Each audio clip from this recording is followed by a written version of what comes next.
I like to keep things simple yet beautiful. Beautiful. I like to keep things beautiful here, people. Hi bakers, I'm Sally, and today I'm showing you some of my favorite ways to decorate sugar cookies. While I love a good baking challenge, when it comes to decorating, I like to keep things simple yet beautiful. I'm going to show you 4 different methods I use for decorating cookies, and you can use these for any cutout cookies, like gingerbread cookies or chocolate sugar cookies. These are my classic sugar cookies here. If you're a decorating beginner, this video is a great place to start. This is my favorite royal icing, and I love it because you can use the same icing for both outlining and flooding your cookies. It pipes on precisely, it dries within a couple of hours, and it doesn't harden into a cement-like texture. I have a separate video about it if you'd like to check it out. Once you have your royal icing ready to go, decide how many colors, if any, you'd like to use. Divide the icing between a few bowls, go ahead and tint the icing with some gel food coloring, and then you can fill your piping bags. The first method I'll show you is piping a single layer of icing, and this is really easy. Grab your piping bag, and you'll begin piping the outline of the cookie. Take your time with this. And just go around all of the edges first. We'll fill it in after. Okay, now that the outline is done, go ahead and fill the center with more of the icing. This is called flooding. We're flooding the cookie here with icing. I typically use Wilton piping tip number 4 for both outlining and flooding. It's just a great basic piping tip to have in your collection. So here the cookie is outlined and flooded with the icing. If you'd like to add some extra decoration, sprinkles are always fun.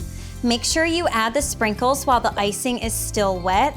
I also love using sprinkles because they can cover up any accidental smudges or mistakes that can happen. Now I'm going to decorate a candy cane shaped cookie, and I'm going to use the same outlining and flooding method, and this is the same royal icing. I tinted it red with some gel food coloring, and I'm just going around the cookie again, outlining it, and then I'll fill it in with the same icing.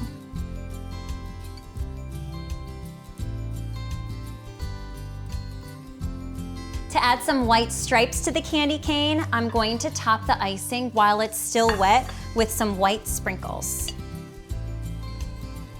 Set these cookies aside. The icing will dry and set at room temperature in about 2 hours. If you'd like to speed it up, you can place these in the refrigerator. The next method I'll show is piping a double layer of icing, which means we'll outline and flood the cookies with icing once again, let that dry, and then pipe some detail on top. Again, start by piping an outline of icing. I'm just using the uncolored icing here. I have my outline on there, and now I'm going to flood it. Again, you don't need a ton of pressure on this icing. Light pressure, push it out just a little bit. I'm going to let that layer of icing set. It takes about 2 hours before we can pipe any fine detail on top. I actually have some already ready to go. I'll just do one at a time here. And for the second layer of icing, we can do any kind of fine detail, like polka dots, stripes, swirls, maybe you're writing on top. For that, I recommend switching piping tips from the number 4 to something smaller, like Wilton number 2. And using something called a coupler makes it really easy to switch piping tips. I'm going to pipe some pretty swirls on top of this one. And I'm just using white icing again. Once again, let this layer of icing dry. Since it's so thin, it doesn't take quite as long, maybe about an hour at room temperature. The next method I'll show you is how to pipe the icing in sections. If you want to give the decoration some dimension, or if you're using more than one color icing and you don't want them to bleed together. I'll show you some pumpkin-shaped cookies.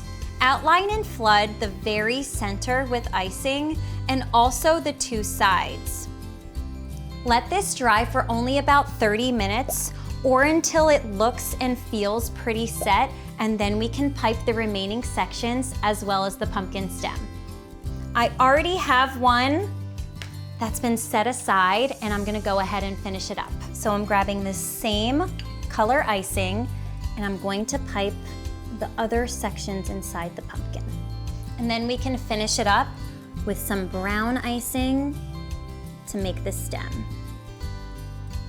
Once again, set this aside, and all of it will dry very nicely in about 2 hours. You can see I do something similar here with these tree-shaped cookies. I pipe every other section at a time. And these pretty flower-shaped cookies use a similar method. Let me show you. I'm using a pink icing here. Piping tip number 4 again. I'm piping a circle in the center. I outlined it, and now I'm going to flood it in. And then I'm going to dip this in some sprinkles. Set that aside. And now I'm going to pipe every other flower petal and let those dry before piping the others. This method takes a little extra time, but getting those defined edges just looks so pretty.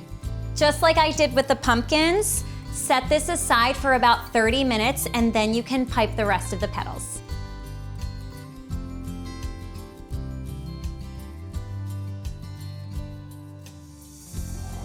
And the final method I'll show you is similar to the previous method, but you don't have to wait for sections to dry before piping anymore. You'll need sprinkles for this one, and I'm going to demonstrate with some mitten-shaped cookies. I'm going to pipe the first section with some white icing here, and I'm outlining it just like I've shown you before, and then I will flood the center. Take the cookie while the icing is still wet and dip it into the sprinkles. They'll stick nicely to that wet icing. And now I'm going to pipe the rest of the cookie, and I'm going to use a new color here, but we don't have to worry about the colors bleeding together because we dipped the white icing in sprinkles. And same thing here, I'm outlining, and then I'm going to flood the center. And just like before, set the cookie aside, and this icing will set at room temperature in about 2 hours. I hope this video helps you overcome any fears about cookie decorating, because even simple techniques can make for beautiful cookies. Just take your time and have fun with it.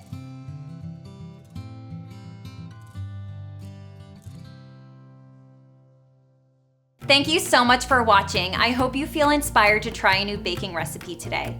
Head over to my website for the full written recipe and all of my success tips. You can also ask a question right there on the recipe page, and my team and I will be happy to answer.